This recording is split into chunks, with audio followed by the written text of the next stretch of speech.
coordinator in their project. I'm talking about federal and cutting across all boards. So if if government does their part, Amnesty Office do their part, NDDC do their part, you find out that we will reach out to a larger number of youths of Nigeria. Now, the unfortunate thing we have here is that whatever the Amnesty is doing is insignificant compared to the number of youths that actually need it. What we'll be doing as IYC is to encourage government, is to reach out to institutions who already have these packages. We know that because it is there, you must do it. So our duty is to source the information and then ensure that we agitate those places enough for these activities to begin. Because when they begin, more and more of our young people will be engaged. For the part of orientation, orientation is not something that you design a program for 2 days.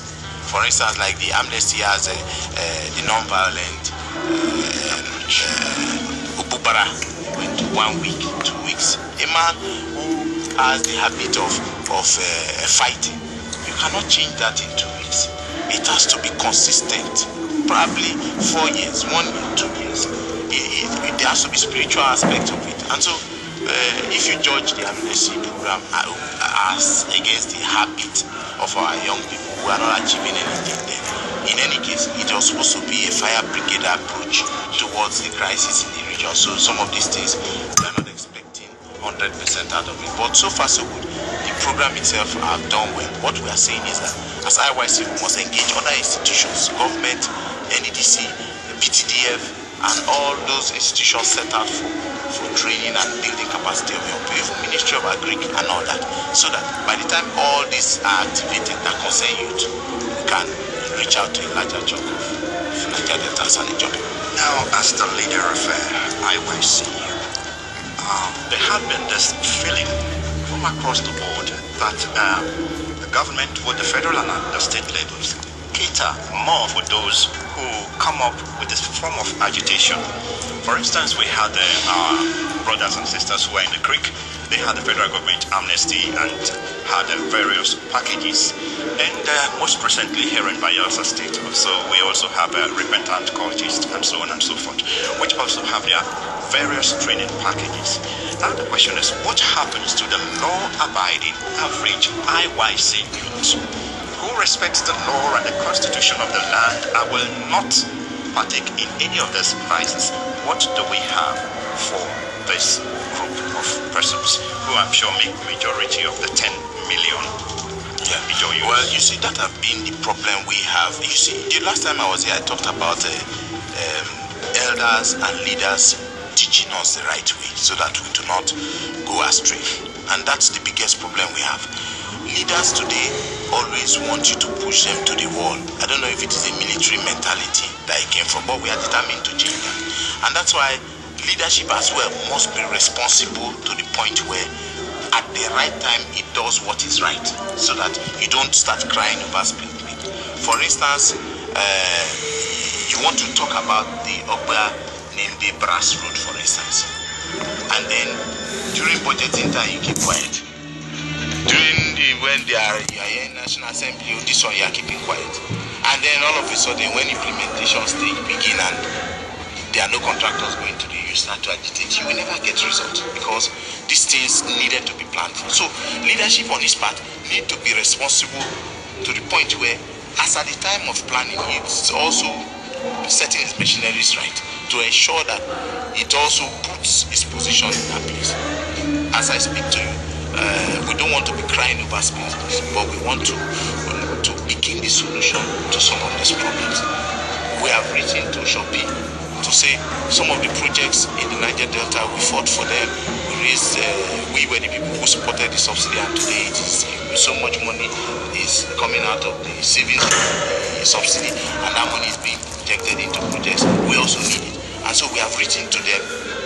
Those letters have gone. Before you engage, you send these letters that the Bumo Bonny Road be taken over be funded by Shopee money, because it's our money. The Ogbe and the Brass Road be funded by that money. The Ekrimo Agi Road and the Upruma Road, we have written those letters. And then also the Udo Egbema Road, which is the road leading to Ijaw communities in the western zone that have been abandoned, should also be taken over. we have also written to NDC that there are projects that have been abandoned, especially in Ijaw communities, must be completed. And so we are also taking a step further to go to Ijaw land, inspect some of those projects so that we can buy airtime. Some of the agreements we are having with media houses is that we want to use those opportunities to showcase to the world what contractors are doing.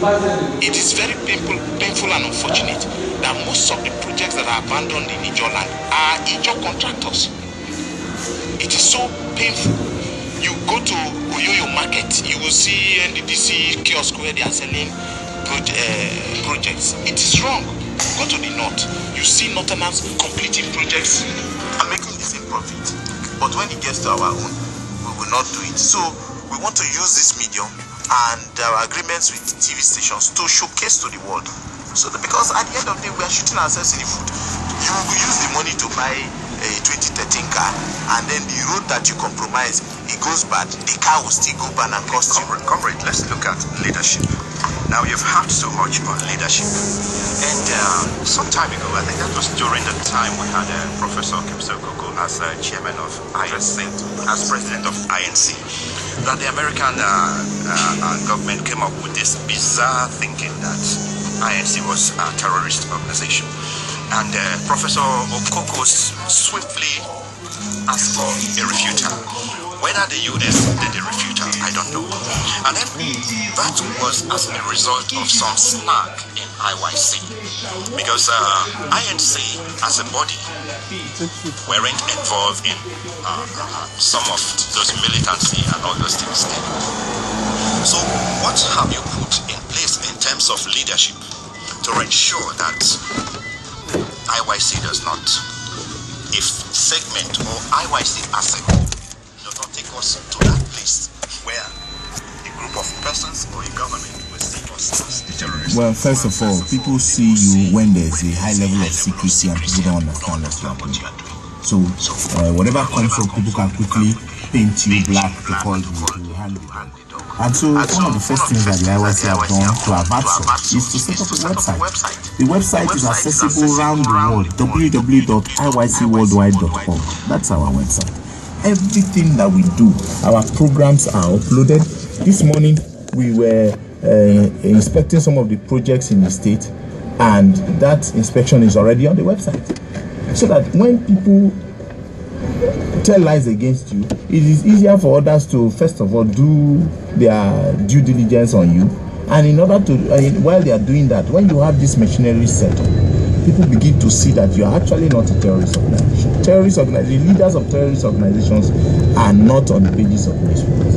But our issues, our agitation for justice are issues that cannot be swept under the carpet. They are issues that we have not pretended over, and so everybody knows that the Ijaw people are the people who feed this country, and yet they are marginalized, and yet their environment is one that cannot be habitable by normal human beings. And so the first right of a man is his right to rebel. It is our right to rebel that we are expressing, though expressing it in a more mature way, in a non-violent way, and that is what the IYC have ever stood for. However, there are other organizations that are within the Ijaw folk who think that Kulu temper may not take us to the promised line and decide to be aggressive in the agitation. That does not also make them terrorist organization. It is only their way of expressing themselves. The Ijaw man have never been known to just begin to kill people as it is done in other parts of the country, where somebody moves into the market and bomb the market. No, Ijaw people respect life. Ijaw people respect our neighbors, and so in our agitations we have always respect the sanctity of life. And so it would be abnormal for anybody to ascribe both IYC or INC. INC is our parent organization. They have never been involved in such things before, so I think that it must have been a miscalculation somewhere. But with the way we have gone over the years, the evolution in the IYC over the years will not allow any institution or government or people to ascribe us any name. And for the IYC, we are reorganizing. We are going to be reorganizing all our clans. We're going to reorganize our zones, because in the past the leadership that have not actually been responsible enough for the society to give us the respect. And you were part of leadership sometimes. No. I was Secretary General, and while I was Secretary General, the people know how I went to reorganize the IYC. That was the time where we brought the IYC to the limelight and allowed people to participate in it. But shortly after we left, the entire structure was handed over to a group of brigands, and today we are trying to reawaken the consciousness in sound and articulate leadership. We will not pretend over it, because some of those activities have brought disrepute to the council to the point where we are finding it. We now have to do so much work, in order to get back the sympathy of the society. Now, Comrade Eradu, yes. Don't you think they have taken that approach because the respective government agencies were not responsive? Take, for instance, the Irish Republican Army. They had the Sinn Féin, that is the political wing of it. Yes. Don't you think our boys too now said, okay, let us operate like IRA, we could have a political wing and let's have a military wing and then cause some trouble and see if they won't give us No, I think there is a misunderstanding here. Yeah. There's a Sinn Féin. Yeah. The Sinn Féin organization is organized. They don't block road, east-west road that they are annoyed. They don't break bottles when they attend meeting and stab themselves and fight. That's what I'm talking about. Okay. We're talking about our internal structures, being taken over by certain elements who do not even understand what leadership should be. So you see your chairman of a particular sector in the IYC sagging his trousers and walking on the streets. That's not what I'm talking about. We're talking about an organization where the leadership, even if they are going to be agitating, must be organized. You don't want a situation where you vote out money for an agitation and then leadership will run away with the money. That's what I'm talking about. Okay. So let's look at you. Based on the agitation, the IYC is still remaining focused on the agitation for justice in non-violence. Yes, non-violence is in quotes, but for the vehicle, the IYC is like a vehicle that has a destination. People will come in, drivers will come in and step down, come in and step down. We don't want the course to be deviated from where we are going to, and so we are trying to put the vehicle on course. Because over the few years, we have had the vehicle deviating from the original course. And that deviation is a result of irresponsible leadership within the fold. And so, for instance, if you want to set up a NIMBE IYC, for instance, you don't sit down in Yenegua and pick people who are in Yenegua to be NIMBE IYC chairman. No, if you do that, you get the wrong persons. But if you go to NIMBE and gather the NIMBE people and educate them about the benefits of the IYC and what it stands for, the community will give you leadership that will be responsible and respected at that level. That's what we are looking for. We want some people who are resident in Lembe, who are resident in Brass, who are resident in Ekirimo, not people who are in Yenegua streets. And then anytime you say let Ekirimo people or Lembe people gather to discuss, you are here taking what belongs to people who are supposed to be in the community. Now, talking about taking what belongs to the people in the community, it's a pathetic situation here that people go for handouts. We teach our youths how to eat fish without teaching them how to catch fish. And that's what goes on here. And the Federal Minister of Agric said through the Shopee programs and other packages in the agric sector, millions of jobs have been created nationwide. But within your locality, will you say 2,000 jobs have been created? And what is IYC doing in that regard to make the relevant agencies and governments be responsible to create employment opportunities? Looking at it vis-a-vis the fact that before crude oil, agriculture was what sustained us. And we have fertile land wherein we could have large hectares of rubber and palm producer plantations. But these things are not there. Even rice. Study says we can harvest rice 3 or 4 times a year in Bayelsa. But we have not leveraged on this fact. So what is IYC doing anything to drive the thoughts of the relevant agencies in that direction to create jobs? Well, job creation generally, I will give it to the state. You see, anytime the state awards a project, jobs are created.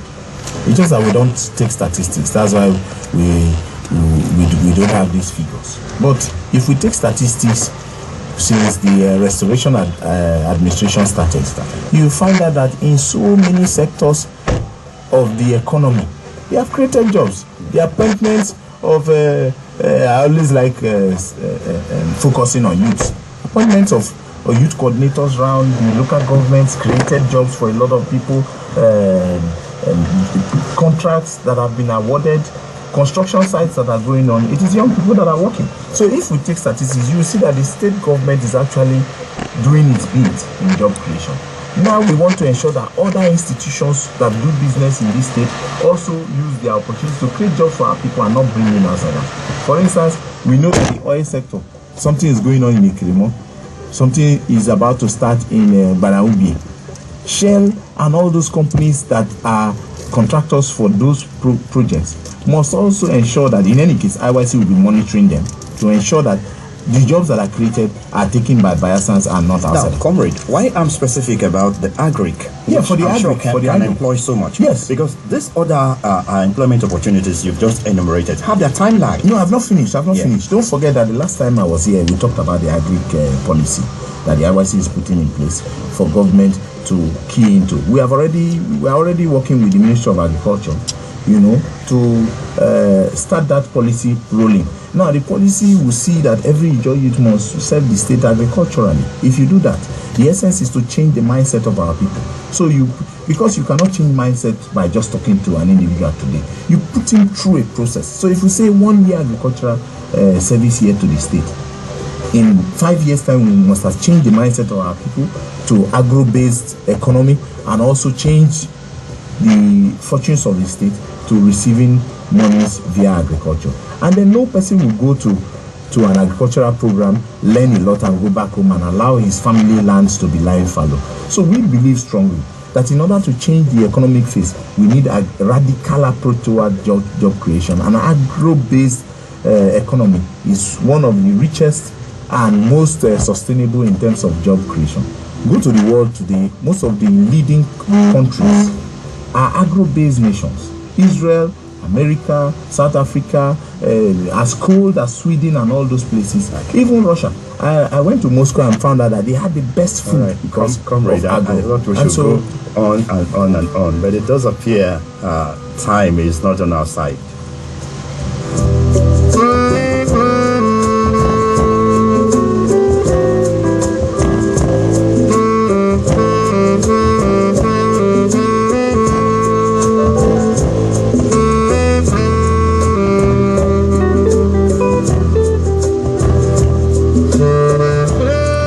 Well, it's been nice talking with Comrade Udengs. He is the president of IYC. He's also... Are you still a politician? For now that I'm IYC president, I'm playing political involvement because people I lead are also in APC and they are also in PDP. So if you begin to be political, you have no choice than to stand on one side, and if you do that, you go against the principles of the IYC. Okay. Thank you, comrade. I hope you'll be with us some other time when the need arises. Thank you. We have a weekly program, so we'll be here by next week. Okay. Well, if you're listening, it's IYC Half Hour on Glory FM 97.1 Yenegua. So tune in same time next week for another interesting edition.